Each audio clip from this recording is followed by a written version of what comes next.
love you, Daddy. Keep proving them wrong. Cool J. Ain't no Sam. Welcome to Black Conscious Music. Hello everyone, welcome to the Missy Prince Show. Today I have with me the one and only Salone Cool J. Big up. Thank you very much for having me, man. Great. Thank you for coming. Thank you for giving me the opportunity to interview you. For sure. Today we have one of our top-notch artists from Sierra Leone. His name is Salone Cool J. Shitta Deen? Am I saying it right? Shitta, I got it right. Yes. So today we're going to be asking him some questions. I'm going to be touching base with him on something he has currently that's going on. It's trending. It's something positive back home. And he's doing it from right here in the diaspora, okay? So first things first, Salone Cool J, I have so much history with this guy. Way back when, okay? Right. And now I'm gonna ask you briefly, just tell the audience about yourself. Man, I was born with the name Shitta Deen, born and raised in Freetown, Salone. Came to the U.S. I've been here actually for like 15 plus years. I went to school here. I started music here. I have a family here, so basically I've already built more here than Salone. But 10 years back, I decided to take my talent back to Salone, and since then I've never stopped. Right, and I do understand that you have a heavy fan base back home as well. Big for sure. Which is good. So I'm gonna get down to the get down. We know that you have won multiple awards. Keep up the great work. Not only does Cool J do music, he's also into the acting as well, and production. Exactly. By the way. Exactly. Jack of all trades. Yeah. So let me ask you something. Between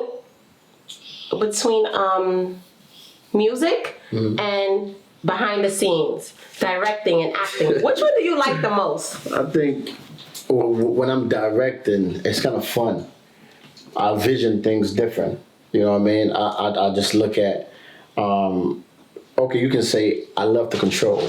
Okay. So the movie that I direct, The Beauty of a Woman, you can tell how passionate I was because I love just seeing people look good and care about other people and make sure they do what they're supposed to do.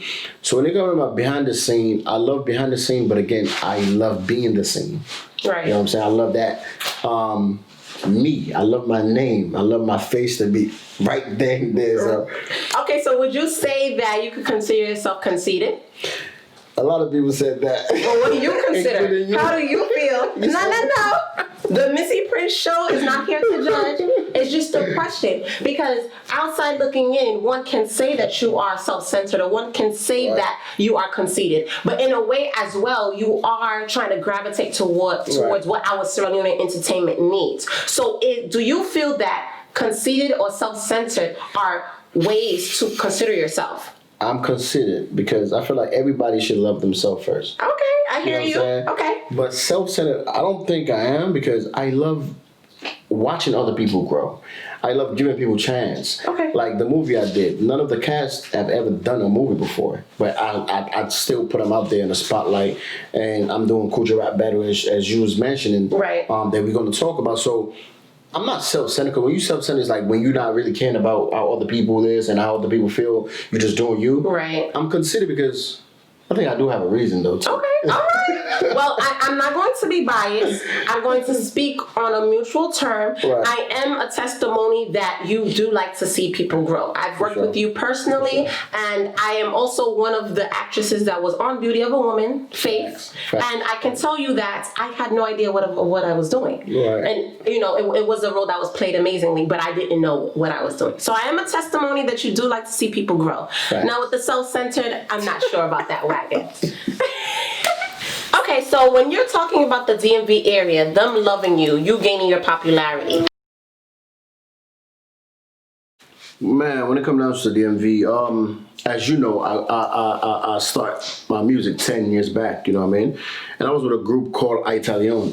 So, and in Salone community, especially in the DMV, we had one artist that had the buzz. So, but they want just that one artist to make it with nobody else. Right. That's the RFM team. So when we started with Italiano, we had a beef for, should I say, 3 years. But Nashamanda introduced me. Like I said, I used to open up for him. I used to be the one that hype him up. Nashaman, I guess, didn't have that urge or that passion to challenge what I did. So I left Italiano totally, and I went on my own single. And because I knew my passion with Italiano didn't really match up. Italiano was all about partying. Italiano was all about, girls. We have girls in the whole house. So it wasn't about the music. It wasn't about music to me. And Nashaman was the artist that it was all about himself. He didn't want everybody else to grow. Not that, I mean, I have respect for him, but to me, I feel like he was all about just Nashaman. You know what I mean? So I took that part away. I'm like, you know what? I can make it on my own because I know the strategy. Right. I know what he did wrong. Right. Because he had a lot of support. 2 of my friends died during those days because we had about 12 deep in one house. That's a lot. Everybody was supporting Nashaman. Right. But he didn't captivate it because he was all about, it's what he says goes. Well, you know, having the energy and having those people support you is really important. Right. Because that's how you make a solid team, a strong team to push you through. So you did mention RFM, you did mention the battle. Right. So are you guys still currently beefing? I mean, I had to fight my way. You know what I'm saying? Like I said, in DMV, it's all about one person that was making the trend. And imagine, when I start, I didn't have nobody behind me. Right. When I mean nobody, I was just, I released a song, Holiday Bluffer, right? This song, LA was the first person I called on. No, the song was very popular. Not on that specific song, but he was the first person I wanted to work with. Right. But even with the beef, you wanted to work with he wasn't beefing at that point. Okay. But I was I was doing SLM TV radio. Yes. I even interviewed him.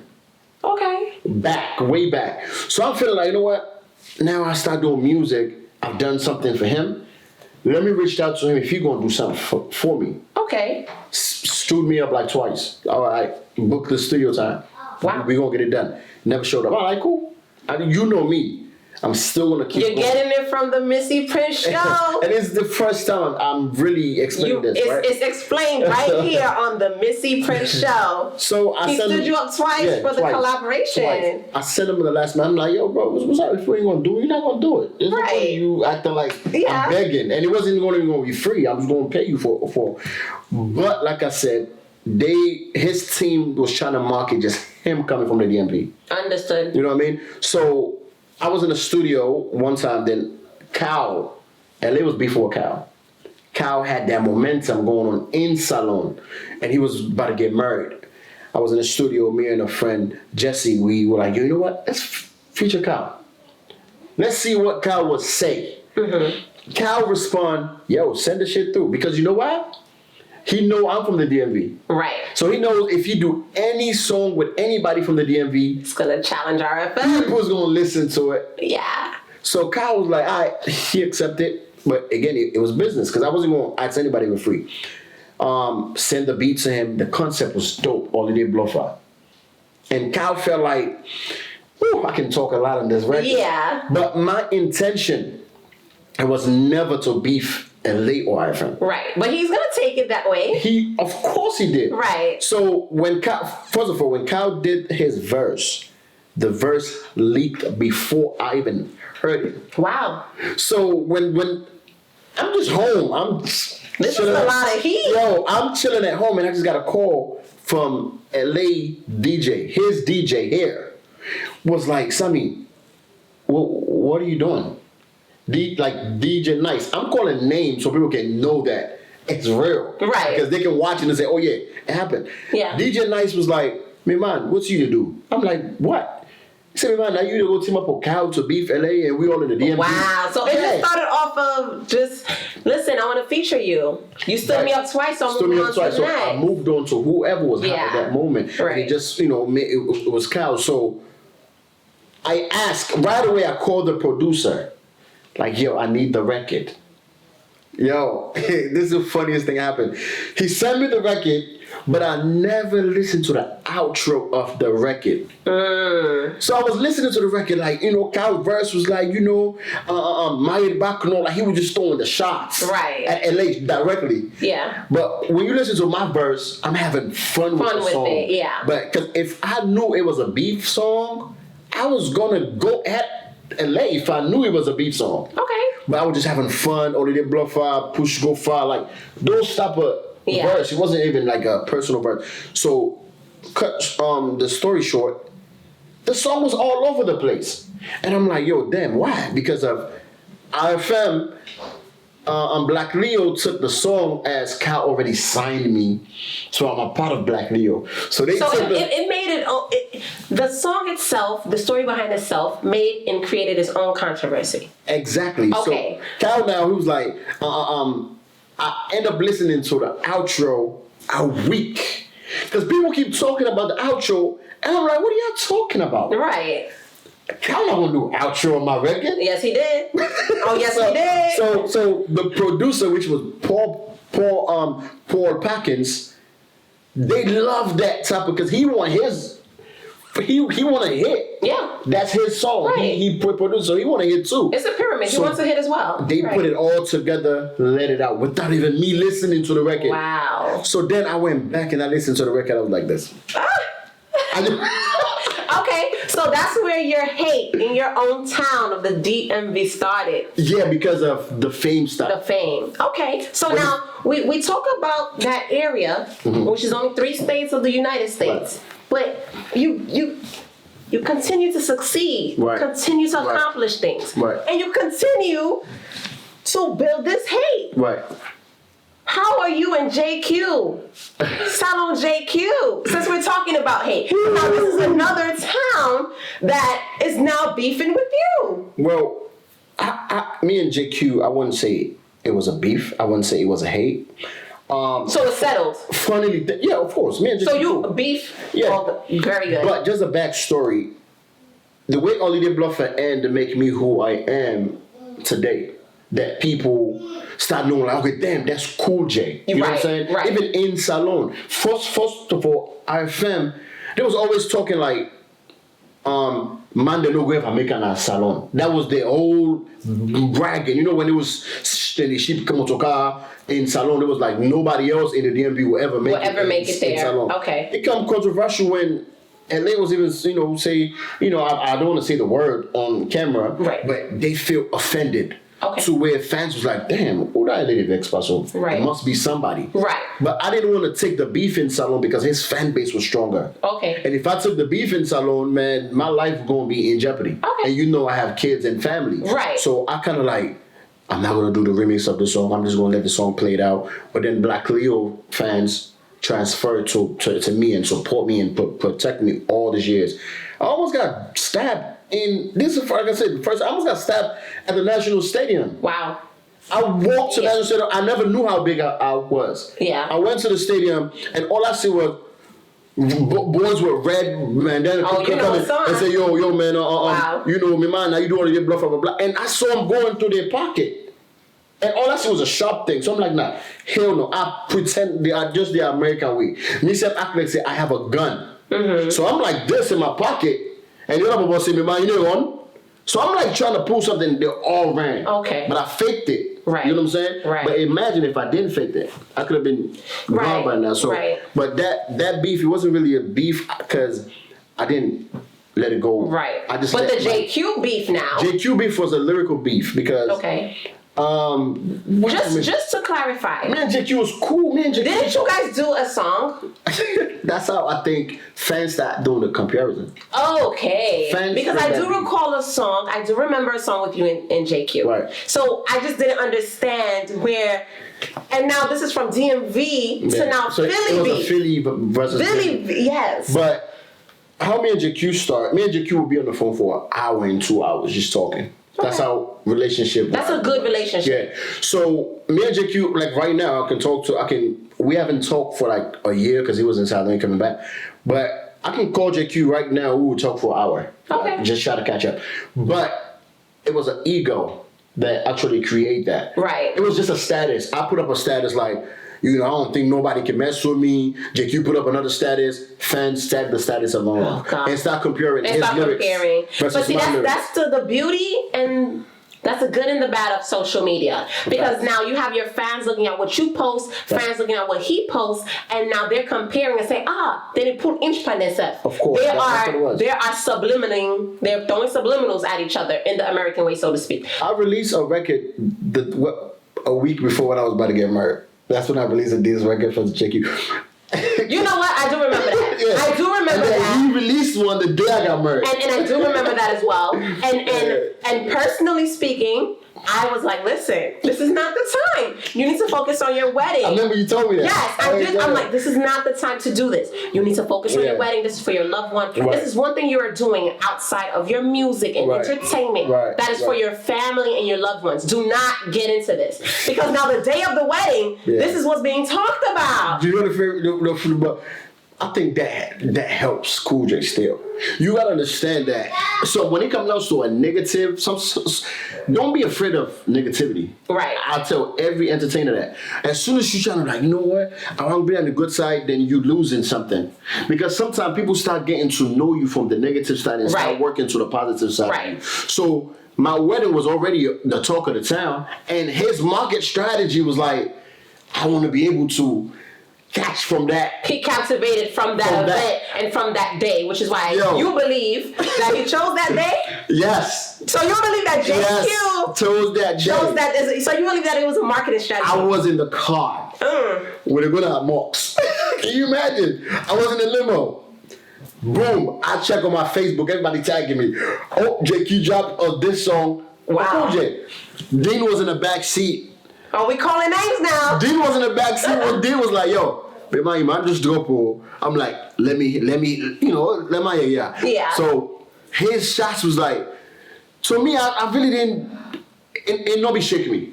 Okay. Because what he was talking about, just being funny, Full J, like, that wasn't really. It wasn't holding weight with you. I wasn't expecting JQ to come with those So I have a question. Do you believe that he didn't pay homage or he didn't respect you enough being that you were in the game longer than him? Do you feel that way when you did hear the record? How did you feel? Like what he was saying compared to what you know you have established for yourself, even down to like your hometown. Do you feel that he was not only disrespecting you, but disrespecting everything that you have created? Do you feel that way? Being that this is someone you also had a personal relationship with, and you used to converse with him, try to encourage him, give him, positive words, just guiding him through as someone coming into the game, which is something that everyone does look for. True. You look for that mentorship.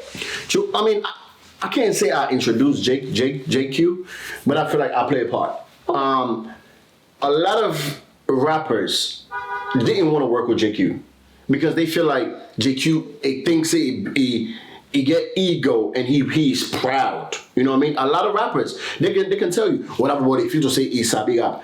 I discovered JQ when he was doing the 2-1 for Salone. And then when he was beefing with Marvin, I think he was beefing with some dude.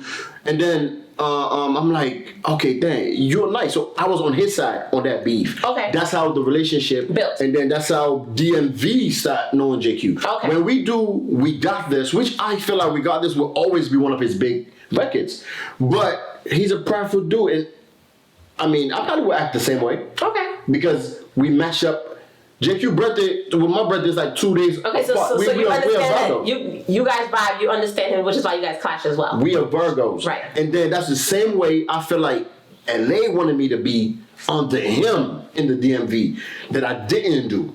You get what I'm saying? Right. Because when they had, everybody was trying to be RFM. And up till today, that's why I don't respect Suf. Okay. Sufuria is one of the Hiller's MC. He's really good. I would never respect him. Okay, well, we're gonna leave that topic alone. No. Because now we're talking into teams, right? Right. So before you even started to gravitate and go hard with directing and acting, you did create a group. Of course. You did create BCM. Of course. Black Conscious Movement. Of course. Which I myself was a part of Missy Prince First Lady. Facts. And I really want to understand, what happened? Where did you go wrong? Where do you feel the team went wrong? What do you feel distracted, or what do you feel also contributed to the group not succeeding or not becoming as successful as you wanted it to be? All that leads to you remember when JQ beef was going on? BCM was still together. Accurate. Then I start seeing people true colors. I start seeing, are you gonna fight with me, or you just gonna be when you neutral, acting like you're not a part of me, then it shows that you're not real. And some of the members like lean back. The only member, I mean, I wasn't expecting you to fight for me because you knew JQ and you knew me, so you were just that neutral person. And you're a female. I'm not gonna let you jump out there. Just like if I won't let my girl jump out there, I wouldn't expect you to jump out there. Mm-hmm. But I have dudes that were just in the back, that were just in the group. As to being your military and your foundation, they were standing. If you recall, we had a group, and niggas was rather cursing at JQ in our group than going on Facebook to defend me. The only person that was defended was Dean. Dean Young stood for me when thousands of niggas in the DMV. See, that's why when you ask the question about the hate, I got niggas in the DMV that was giving JQ something about me. Even though most of their shit was fake and false. But it was still something that was given to him for him to feel like he has an upper hand on you. To say something about me. Right. If you ask, most niggas in DMV don't even know where I live. Right. Which most is okay. Niggas, and that's what I'm saying. Because some people think, though, the funniest thing that I heard, Cool J lived with in Modelo in the basement. That's the funniest thing I've heard. The funniest thing that I've heard. Because people trying to build story. I moved out my mom's house like 12 years ago. Wow. And people are still saying that I moved out my mom's crib others. 12 years ago. I've been with, you know what I'm saying? So you think I'm gonna be with So was it that you were questioning the loyalty of the members? Loyalty wasn't there. And even when you were able to talk to me, video drop, we lost one member. Because of what? Because he said his face in face no showing the video. Wow. So he backed out of the team. So what do that tell me? It tell me like you were there because of the spotlight. Right. You're not there for you to play your part to say, okay, now we have a star right here, so let's focus on him. To push him and build him. And you was an artist on there. Right. So basically, if you think he did that to me, don't you think he gonna do that to you? Right. Because he was there for his own spotlight. So I went to Salone, where the breakup actually come from. Remember, we did a successful show. Right. We did a successful movie premiere. Right. Which people, matter of fact, that movie premiere, we made our money that we spent. It was just the support that we needed could have been better. Not because of the location. The location was a lot horrible. Of people got lost on that day, so I wouldn't blame them. Right. Because I never had a messed up show in the DMV. Right. So after that, the money transaction, I was upfront with everybody. When it comes down to money, let's save money, let's do this, because that's what my passion was. When I went to Salone and go do the first Cool J battle show, I was expecting support from my man. Right. Everybody. I'm sorry, not for cutting you off, but I did anticipate that, which will lead to what I'm going to get to with this interview. But I do get that once you were in Sierra Leone, you didn't feel that support or that love that you were getting from your team here in the diaspora. Of course. So when you came back, what was your mentality? My mentality was, I've been alone since the start, and I've been doing great being alone. Because sometimes my passion don't match up with a lot of people. You can push yourself as far as you go. Nobody's going to push you. So that's the mentality that I came with. I'm like, yeah, damn, I just went to Salone and have a successful show. Then I'm coming back and I don't need them. Right. So I just like, you know what? Let me shift. And so where do you feel like you lost? Better, man. You're doing awesome. You're doing amazing. I do feel like you have definitely focused your concentration on trying to bring up the young, the fresh, the new talent that we do have in Sierra Leone, which is very important because sometimes as an artist, you can understand what's going on. You can get it. Right. But maybe your experiences is to help someone else. Facts.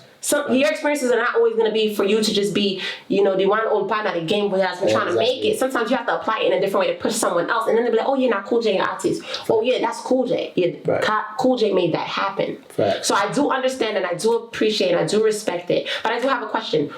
When did you feel you lost Missy Prince as an artist? Missy Prince was energetic to me, and her style was different. One, and I feel like whatever if she was more, I wouldn't put that out there but No, let's speak. Okay, It's now. only on the Missy Prince show. Wow. Okay, so this how I felt, right? The first time when Mr. Prince came, we had a conversation in the car. We was driving to the hotel, right? And the first thing I said was... That was the day I came down for a show, the opening of your album release party. Right. Then I said, no relationship. I told you that the first time. Even though we have people that thought me and you was dating. Right. Like, and that's why I bang with you, because because I still think you loyal to me, because you like, yo, you know, people are thinking that, and then I saw proof that people that I knew that I was cool with thought me and you had something going on, and that's what was going on. So now Mr. Prince came, and no controlling acts. That's how I said it. And no controlling acts, he take to mind. We're not here to talk about that. We're here to talk about the strengths of me as an artist. Now, I can definitely say that becoming a mother and now having a career outside of Sierra Leone entertainment, I have found my purpose in my place. Because just like sometimes you can say, yeah, I want to do this, but then it leads you somewhere else. We can make plans, but God has his own path for us. And sometimes you gotta reset. Right. It's not wrong. And it's nothing wrong, which is why we are here now on the Missy Prince show. Facts. So you are one of the first artists I'm interviewing to come and tell the truth. I'm always the first. Okay, oh God.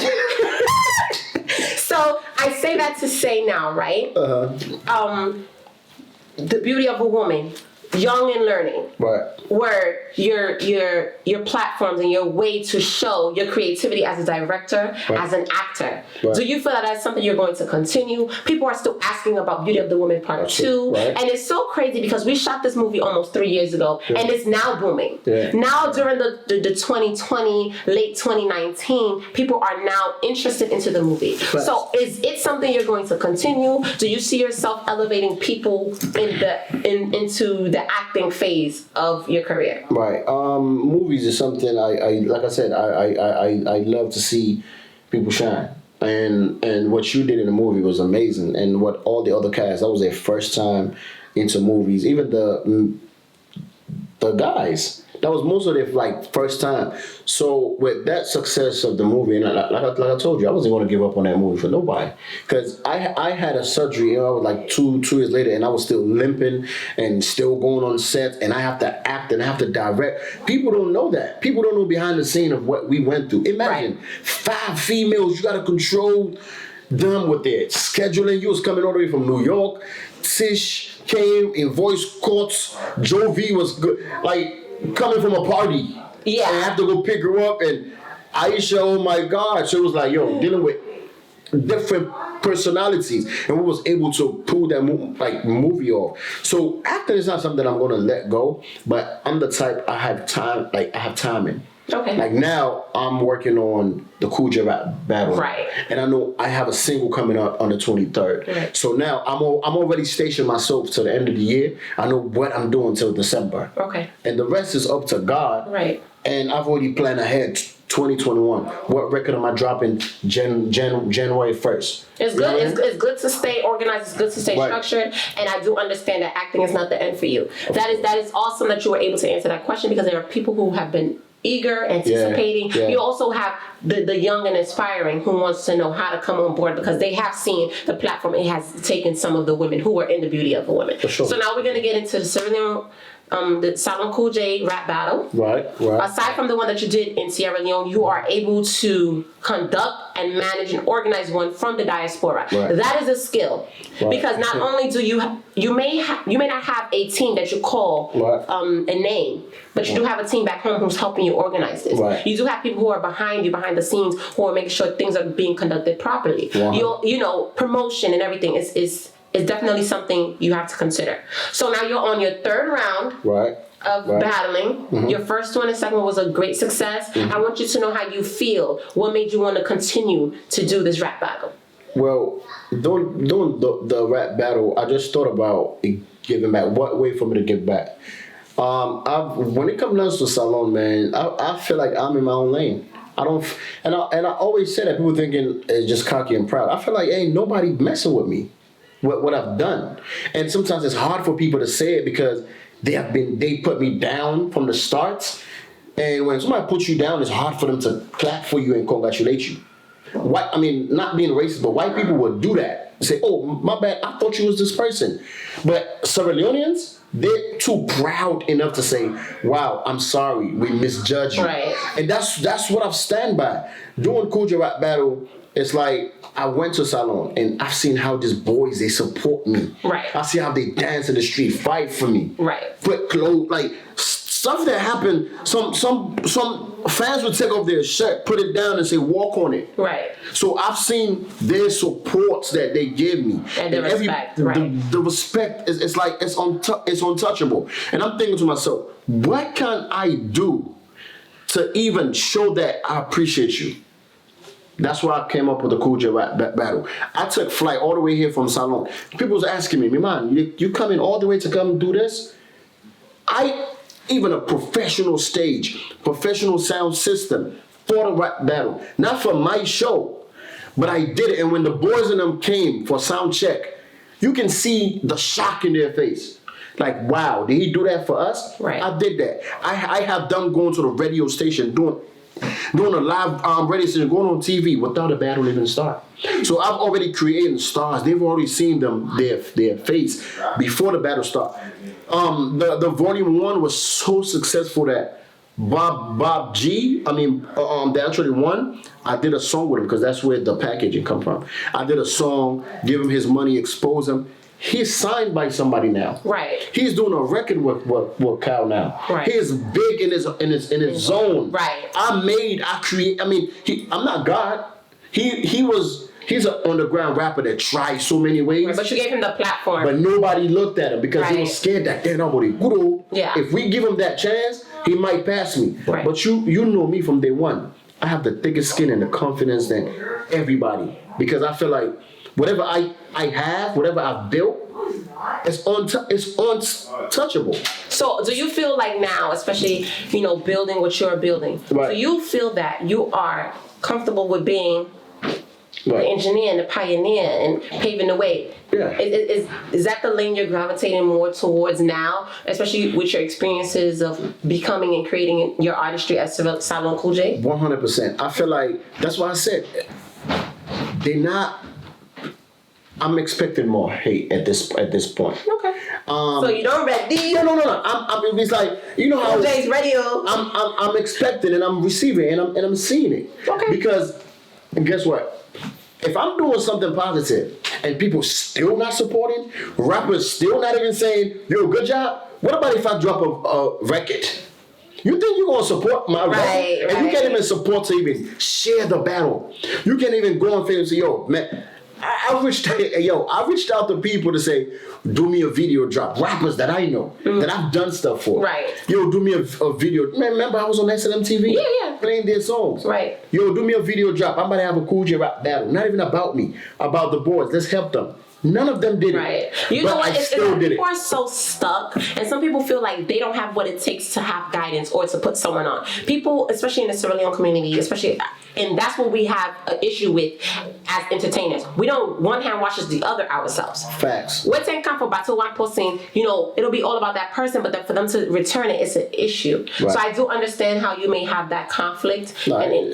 But you are doing it. You're doing it. Is that, and now season 3 is bigger. Right. Because now I've employed people, and that's when you talk about team. Right. I've learned not to just say, "Yo, do stuff for me." I've learned not to say friendship level. Right. I've learned to say I've employed over 10 guys right now. That's good. That I put Back on a home. monthly. Back in Salone. That a monthly. Imagine I'm not there. The battle is going on. Right. They just going on. I employ a cameraman, a PR, like a promoters, so they can work for me. Right. So now all I do is just get the videos and share it on social That is awesome. And now when you go on my page, it's there. I put them on my platform. So where do you see the Salone Cool J rap battle going? Like, where do you want it to be? What is your end goal? Okay. Funnily, my sister called me couple of days. She said, what are you gaining? That's the first thing that she asked me. You know, family, they thinking somebody put money or somebody sponsoring me. She said, where is this going? What do you want from this? No, she said, what do you benefit from this? And I said, blessing. She mute. She just mute on the phone. And I'm like, hello? Yeah, I'm like, yeah. I said, it's a blessing. I'm not doing this to gain popularity. Right. I feel like if I was already don't have no more fan base and I did this, then I want fan base. But I'm on my prime doing this. So it shows that I just want to expose them so they can go and say, damn, he did this for me. He did that for me. So where I want this to be, I think I watch my P. Diddy, Master P. I watch them. I watch their move. Because inside Salone, there's nobody I can say it's a mentor that I look up to. And then that's unfortunate because we have a lot of artists, we have a lot of people who have been in the game for so long. So for you to feel like you don't even have a mentor, someone who could teach you more or, you know, just give you some gems for right now, that is, we need to do better. Salone, we have to do better. Like, where I want Cool J Rap Battle to go, I want to be able to have a show like what P. Diddy did when he have all these rappers making a band. There you go. That's what I want them to have a reality show. Okay. And have all these guys, and even though I know somebody's going to try to steal my ideas always, but I'm gonna say it like that's my vision because I want to make sure that I have all of them in the house and be able to tell them work for it. Right. This is what I did. Right. I did it when nobody thought I was going to do it. Everybody, Cool J is one of those other people going for a female and this and this. But at the end of the day, they see my path. I've never stopped. 10 years ago. Right. I've never took a day of a break. And that's what people don't like seeing. Right. But I'll continue those. Cool. For all the up and coming future rappers, Salone Cool J's rap battle is not stopping. If you do have the talent, make sure you check it out, okay? Right. He's going to continue to do the rap battles. Keep and stay tuned for the 2021 version, okay? Facts. So, thank you so much, Cool J, for coming onto the Missy Prince Show. Appreciate that. Appreciate like, that. comment, and subscribe. Appreciate that. Thank you, guys. Then forget it. Mortal man no fight for take it. Prove them wrong. Make we prove them wrong.